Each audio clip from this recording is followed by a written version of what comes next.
Our next speaker is Mr. Tim Francis. Anyone heard Tim speak before? Yeah, okay, you're in for a treat. Really quick, Tim grew up one of 6 children, never missing Mass. However, when he went to college, he slowly got sucked into the party scene. Dr. James Dobson once said that, if you've ever been whitewater rafting, he said that's the way our culture is. The best kids from the best families will get sucked downstream in this culture. And God bless Tim, that's what happened to him. He got in the party scene, eventually got addicted to drugs. And one person never gave up on him. You want to guess who that was? His mom. And in 1999, she gave Tim a VHS tape called Signs from God, Science Test Faith. This is it right here. It's really worth watching. And then it wasn't until 2008 that he discovered the real meaning of those miracles when he saw a documentary on TV. Tim's had a radical conversion, and since then he's given over 100 parish missions. And they say that 70% of the canonized saints were people that were wild men or wild women and that came over. Isn't that interesting? You think that they were all these? No, most of them were people who had gone one way and then came back. And Tim was one of these people. And I think someone who's been on both sides has a different view. And I think in many ways their message is very powerful. And so Tim's got to start. I want to say one other thing on purgatory. You guys hear the story of Padre Pio? He could read souls. I don't know if you heard this story. True story. A woman came to him in confession and said, "My son committed suicide. Is he in heaven?" And that's all she told him. She didn't tell him anything else. Padre Pio knew exactly how he died. And he said, "Your son is not in heaven, but he's in purgatory." He said right before he hit the water, apparently her son had committed suicide by jumping off a bridge. He said right before he hit the water, Jesus gave him one more shot. He said, "Do you want me or do you not want me?" And he said, "Your son said yes. So your son's in purgatory." So what John said is true. We always need to keep praying for the souls. There's always hope. With that, ladies and gentlemen, Mr. Tim Francis.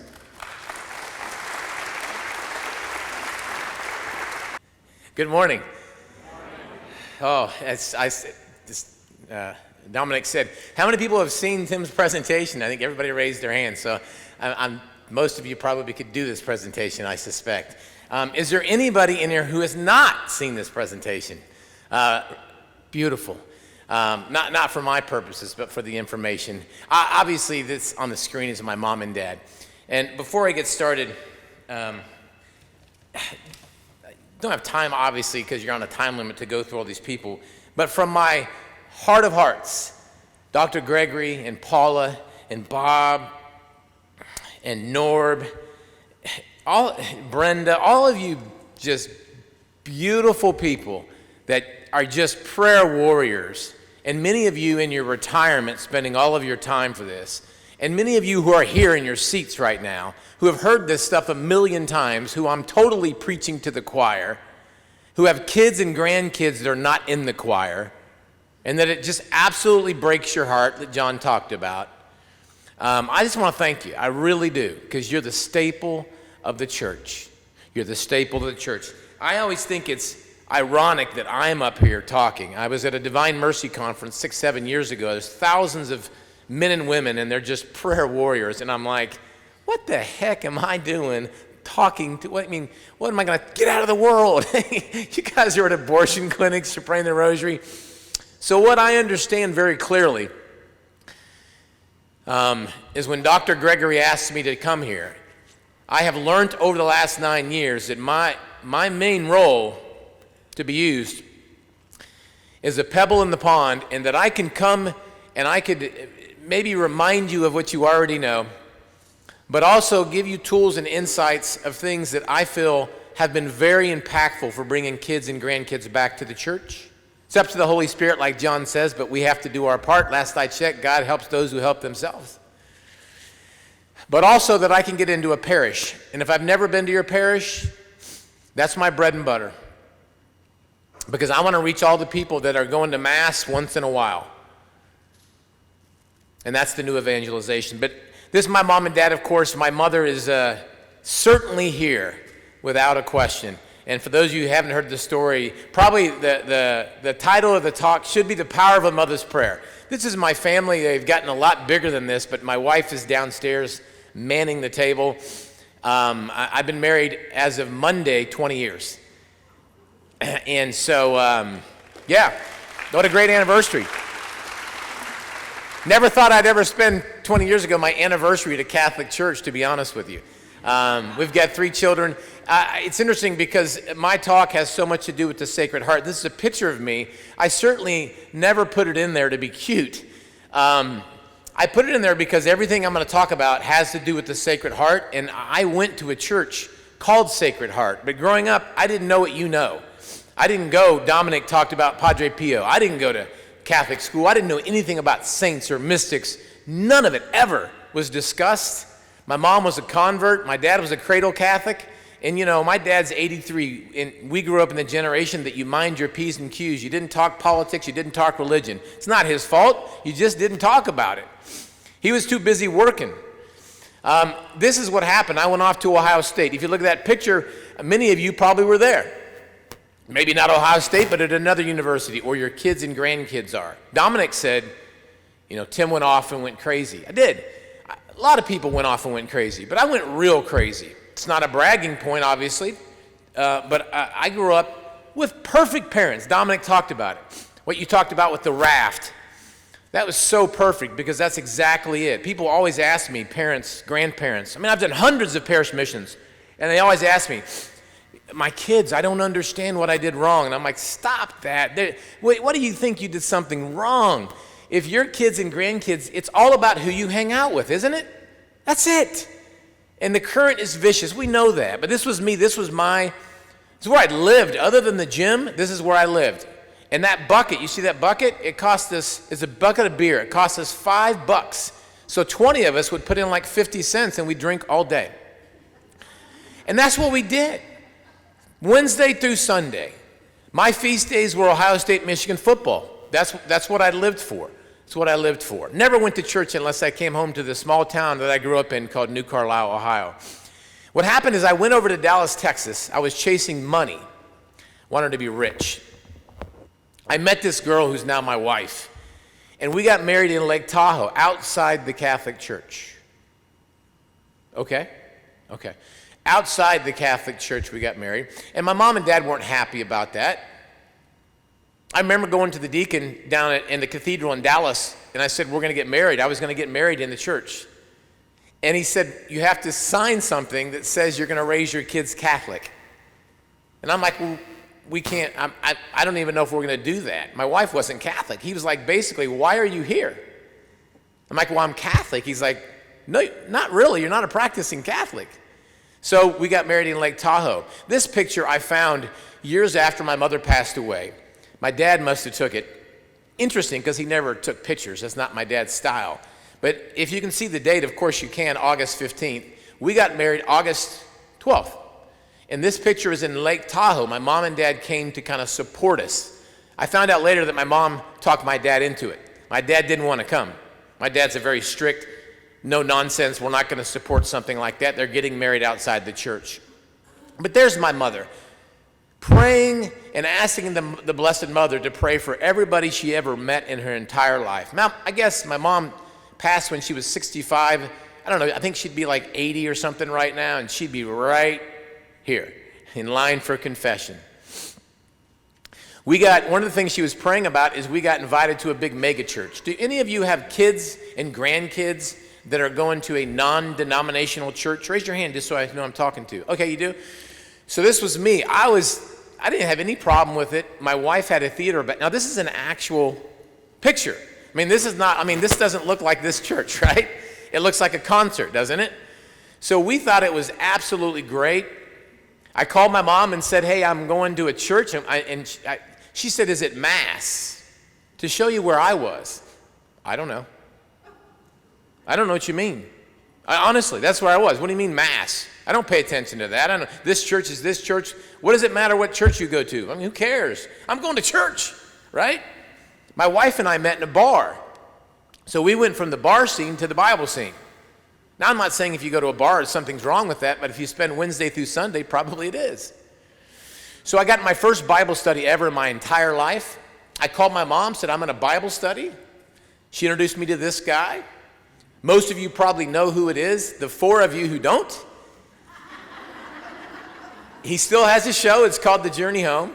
If you go to my mom's and dad's house, my dad's still alive, and you blow off the cobwebs, literally, of the VCR tapes, they're stacked up in his basement, and you'll see Mother Angelica, Life on the Rock, and The Journey Home.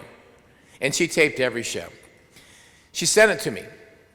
Now, John talked about, beating your kids over the head. Mom never did that. Did you go to Mass? I just lied about it, because yeah, sure, we went to Mass. Mass. Sunday was a day of recuperation. But when she sent me this tape, I was going to a Bible study. And so I was actually interested. And if you don't know, this guy basically was a Protestant pastor, and he interviews all these people who were very educated non-Catholics, and all of them came back to the Catholic Church. But see, I knew there was always 2 sides to every story, always. And I'm a football guy historically, not a Bible guy. So I wanted to hear both sides. So I wanted to I'm a cheat sheet guy. So this is me way back when. The baby that Father Pacwa that's at my house, by the way, and the baby that Father Pacwa was holding is now 6'3". That's my son. And the reason he's at my house, Father Mitch Pacwa, if you don't know, back then he spoke 12 languages. Probably he speaks 50 now. I mean, all of the biblical, ancient, archaic languages, you know what I mean? And I'm like, all right, so Father Pacwa's on one side, and I have leaders of the big Bible church on the other side. And I was literally recording them, and they were discussing the faith because I wanted to know who was right.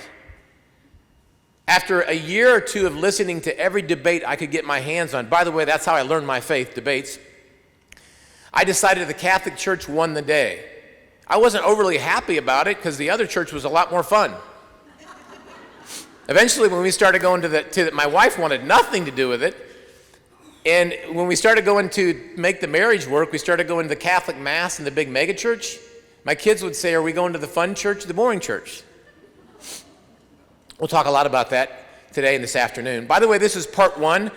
If you leave today and you can't stay for part 2, it's good thing Dominic said purgatory's, you're happy because it's about 7 years in purgatory if you leave early.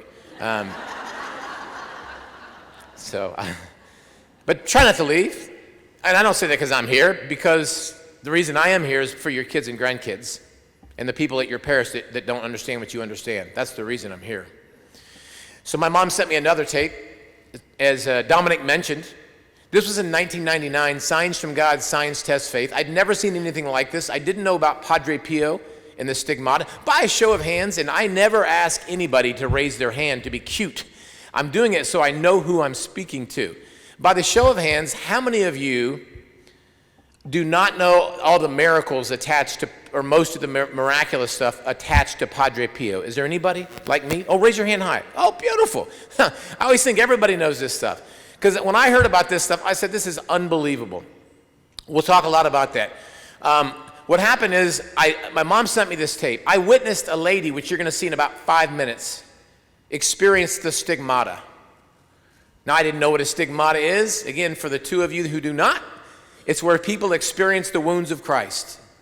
Dominic mentioned Padre Pio, Saint Padre Pio. He bled a pint of blood every day for 50 years. And I witnessed this lady experience the stigmata, not in 1950, not in 1200s, right? I'm talking somebody who lives today who I met. And I basically had 2 questions. Is it real? And if it is real, what does it mean? I lost the VHS tape my mom sent me. I never found out. There was no book. There was nothing on the internet. And literally 10 years after my mom sent that to me, some guy called me out of the blue, and he said, Tim, I was cleaning out my house. And this guy doesn't even go to church. Kind of the conversation was like this. Yo, man, what's up, bro? I was cleaning out my house, dog, and I found some Catholic tapes. I thought you might want him. You can get, it's not his style to even care about that, right? So I got with him, and there was my mom's VCR tape. I got online, and I Googled, and I found this book. Now, I didn't write the book. People ask me to sign it. I think that's odd, but I'll write a prayer or something in it. I don't write that well anymore, but the point is I made a commitment, essentially to God and to the Blessed Mother, that I would travel the world and eventually do a movie, and I would tell everybody this story in the most profound way, but I didn't want to tell you about it. I wanted you to experience it. So over the next 45 minutes or so now, and then this afternoon, I'm going to do my best to fire hose you and allow you to experience this. By the way, every one of you, people sell this, I don't make a red cent. It's okay if you do. You have to make money in the ministry. I'm in a situation where I don't need to make money off these books and stuff. It goes back to the ministry, so anything you buy, I can say you should buy a bunch. You have 5 kids, 5 books. I know there's lots of great books, but this has been very important for bringing kids back to the church for me. So here's the Cliff Note version. It's not going to feel like the Cliff Notes. It's going to feel like a bunch of stuff, but it is the Cliff Note. It's the story of a lawyer, a journalist, and a scientist, and they examined supposed miraculous stuff. The first person actually died this March. He died of throat cancer. How ironic when you hear his story. He used his voice. He was against the Catholic Church for many years. He was hostile toward it. In Australia, how many of you have heard of, in America, how many of you have heard of Mike Wallace from 60 Minutes? That's who he is in Australia. I mean, famous. Anybody over 40 in Australia knows who the man is. He was voted richest 200 people in Australia. I don't say that as a bragging point. I say that because to his own admission, he was very rich, very arrogant, and he hated the Catholic Church. Now, what did he do for a living? He was an investigative journalist. He did not want to investigate the story that I'm about to tell you, but his neighbor who wrote this book, Ron Tesorero, who used to be a partner in a law firm, drug him in to this.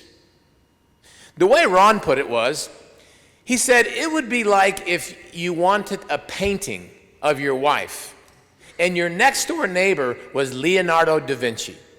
He said, that's who Mike Willesee is in Australia. And he came to believe that all of these things y'all believe, the miraculous stuff, the truths of the faith, he came to believe they were true, and he wanted the whole world to hear it and see it. The other person you're going to hear from right away, Ricardo Castanon, neuropsychophysiologist. He was a professor and a scientist. As you can see, he was an outspoken atheist. So these are not theologians. These are people who are coming from it from different perspectives. Him from a scientific perspective. Mike Willesee from an investigative perspective. Ron Tesorero, who wrote the book, as an attorney, a meticulous attorney, who wanted to investigate the miraculous. You know, Ricardo said something interesting when he was interviewed on Fox. He said, you know, in America, you study rocks, you study stars, you study all these things. But who's studying the miraculous? Who's investigating it from a scientific level? See, there's 2 types of people, according to him. There's the religious people who believe everything is from God. There's St. Michael the Archangel. I saw his shadow. Then there's the non-religious, materialistic kind of people who believe only in facts, and they believe nothing is miraculous. They don't believe in God. So Ricardo said, why don't we start in the middle and let the evidence take us where we're going? So the first person you're going to hear about, and you're going to hear from Mike Willesee and Ricardo Castanon, is this lady. A lot more you can hear about this. Here's the takeaway for her, that if this is your first time or your 10th time, is essentially Jesus calls her his pen and says, you're my secretary. And I kind of picture Jesus picking up her and writing. And he says, I need to convey messages to humanity through you. Now you heard she never finished high school. She only Spanish, but she'll literally write. They filmed her writing for an hour straight without pausing once, quoting scripture from the Old to the New Testament, writing in Latin, Greek, Polish, Italian. So what the scientists and investigators figured out is, wow, there's something outside of the natural laws going on here. What the church decided was 3 different bishops. In fact, her archbishop wrote a page and a half, and he said, these are not pious writings from a pious person. Let me correct you. This is her archbishop. He said, these are from the mouth of Christ. And he said, I plead with you to print them, to meditate upon them. And I want to plead to you, because most of you get this. You've written all kind of messages and books. You got stacks of books you have to read. If I had to say one thing to read, it would be start with Live the Holy Mass that Jesus gave to Catalina Rivas. And I'm going to show you how to get your kids to read it as well by the time I'm done. So there's this thing that caught my attention. So if you look on the screen, you see some pictures of this lady, which you're going to see in a minute, having stigmata. You see, there's throughout the centuries, there's been lots of people, hundreds of people that have had the stigmata. But there's not been one person in the history of our church or humanity that prophesied, predicted in advance, in front of cameras, in front of atheists, non-believers, that said when they would have it by the words of Christ, and that it was filmed from beginning until end. And you're looking at it. It happened in 1999. 28 million people watched this, and my mother filmed it, part of it. Sent it to me on a VCR tape. But yet you can go up to anybody outside on the street and say, have you ever seen that lady having the stigmata on Fox, the signs from God? Almost nobody's seen it. So here's the backdrop of the story. What happened is they went over there to Bolivia because they said she was having the stigmata. You know, Dominic, it's one thing to hear about Padre Pio, but I don't know anybody that knows Padre Pio. Some of you might, but I don't. So as a doubting Thomas, how do I know it's real? But here's a lady who lives today. So they said she's having the stigmata every single Friday. So they went over there thinking they're going to film it. And, when they got there, notice he said, on June 4th, we had an appointment with God. Now, what was the message that she received supposedly from Jesus? It said, come back when? The day after the what? The feast of Corpus Christi. What an odd way to tell somebody to come back, right? And don't come, it's like someone's coming to your house Sunday, you're having a get-together, and you say, you send Evites out, and you say, come to my house the day after Saturday. They'd be like, well, that's rather cryptic, right? So interesting. By the way, he didn't think anything odd. He didn't pick up on it. He didn't even know what the Feast of Corpus Christi was. He wasn't even converted. He's just writing this down as a professional, famous, investigative journalist. Okay, so you see on the day after the Feast of Corpus Christi, we'll have it. And he said, we got an appointment with God on June the 4th. Look at that picture. What is that? Now, why would the cameras, these are 60-minute camera crews. These are not monks that believed all this stuff. They don't know she's going to have a stigmata. Why would they hone in and cut this clip on the Sacred Heart? They're not thinking anything of it. He said on June, focus, on June the 4th, we have an appointment with God. And then the cameras hone in on this. They have no idea what's going to happen in 2 months.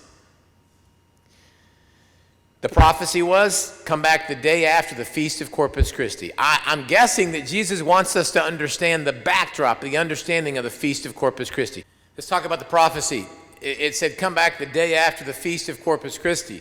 And what is the Feast of Corpus Christi? Yeah, it's Latin for Body of Christ, but as you'll find out as I move forward, the reason it was started, it was implemented as a universal feast day, because in Italy, there was a priest doing Mass, and during Mass, to his own admission, he didn't believe in his heart of hearts that it really was the body and blood of Christ, and it started to bleed onto his hands and onto his altar cloth. And if you go to Orvieto, Italy, on the Feast of Corpus Christi, you will see they parade around the same blood-stained altar cloth. So what's the point? Obviously, Jesus was highlighting something, doubt in the Holy Eucharist, because he wanted people, he said, come back the day after the Feast of Corpus Christi. But the day after the Feast of Corpus Christi is not normally the Feast of the Sacred Heart, right? It's not the day after, for those of you who know your feast days. But in 1999, it was. And interesting enough, look at that picture. 2 months before this happened, the camera crews, the doubting Thomases, honed in, they edited the film, and they decided to finish it right on the Sacred Heart statue. Not having any idea that she was going to have a stigmata, and certainly not having any idea that what you just saw would happen on the Feast of the Sacred Heart.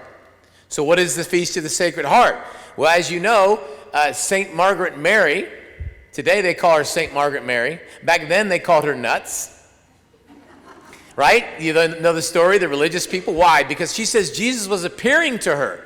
By the way, Catalina says the same thing. If you go to my website, You Shall Believe, you can see a 20-minute video my mom sent me, and you can see an interview where Catalina says Jesus is standing behind Mike Willisey. It is unbelievable to see that. This Feast of the Sacred Heart, one of the primary messages that Jesus gave, he pulled his heart out of his chest, and he said, my heart is suffering, basically. He said, my greatest wound is what? Indifferentism toward the Blessed Sacrament. Very much like the Feast of the Corpus Christi, a suffering, wounded heart because of indifferentism toward the Holy Eucharist. Look what Jesus told Catalina. He said, behold this heart which has loved men so much, and in return I receive from most men only ingratitude because of their irreverence, their sacrilege, their coldness, their scorn they have for me in the sacrament of love. How many of you have been to Mass and saw people like me walking up irreverently and said, oh, that's unbelievable. What do they think? They're just getting a piece of bread? Or maybe somebody came in with cut-off jean shorts, something that was immodest, and you said, this is ridiculous in your head.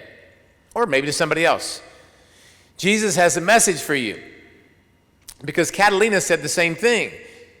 She was in Mass and she said, what a shame to see so many people approach the Lord in such a routine, humdrum manner, as if they were only receiving a piece of bread. And Jesus spoke to her, and I think this is a perfect message, like John was talking about, humility. And Jesus says, how can you possibly be surprised at the laity when the vast majority of them are scarcely aware of my presence in the Holy Eucharist? You know what he said? He said, over the centuries, I have given my brothers and sisters so many Eucharistic miracles, and yet they've rolled right off their backs. 95% of the people in the pews don't have a clue what a Eucharistic miracle is. Now, in fairness, they probably don't care at this point. We'll talk about that as well. At the end of the show, Mike said, what do you want people to get from this? Now remember, she just had a stigmata. Try to put yourself in Mike's shoes. You just witnessed this lady predict and have a stigmata. They said the very next day the wounds would be completely healed. They were.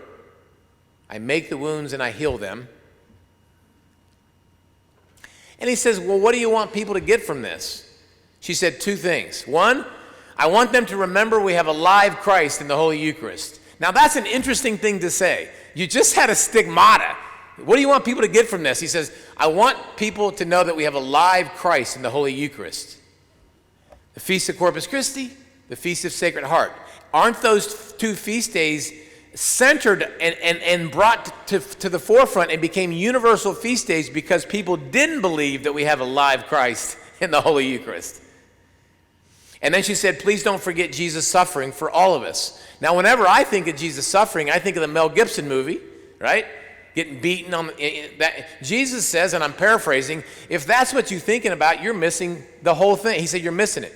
He said, my greatest suffering was in the garden the night before. And the way I think of this is, I've been guilty many times in my life. I'm sure you have as well. And think of a time you've been really, really guilty. And you couldn't even function that day until you made it right with that person. You follow me? Well, imagine taking on everybody's guilt all at once, past, present, and future. And that's why Jesus said he sweat blood, taking on everybody's guilt. This leads me perfectly to this next one. Mystical phenomenon number 3. Now, we've all heard the scriptures, hopefully. My flesh is real food, my blood is real drink. Whenever you hear language like this, I am the living bread who came down from heaven, the man is reading quotes that Catalina says come directly from Jesus. I have a boatload of more information to share with you, but I want to slow down for a few minutes before, because I'm going to break and be done in the first part, but share a couple things with you. I saw that stigmata because my mom recorded on Fox. I've never went to Catholic school. I don't know anything about mystics. You got to know where I was in life.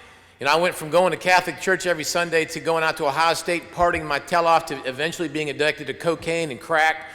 And I grew up the greatest parents, 6 kids. I mean, just great examples. Next thing I know, I was in the hood with people with 9 millimeters and gold teeth, and how I didn't die, I have no clue. I mean, I do, of course, the power of a mother's prayer. You know, the Blessed Mother told Catalina, actually Jesus told Catalina, she said, if one person in your family prays the rosary from the heart, my mother has promised that every person in your family will be saved. Like John said, we don't know when and how. We don't know when and how. Now, I can picture my mom on her knees or in the couch praying that rosary. I can picture that, praying that rosary. She had a prayer list so long. We thought Mom was too religious. We loved her, but she thought was too religious.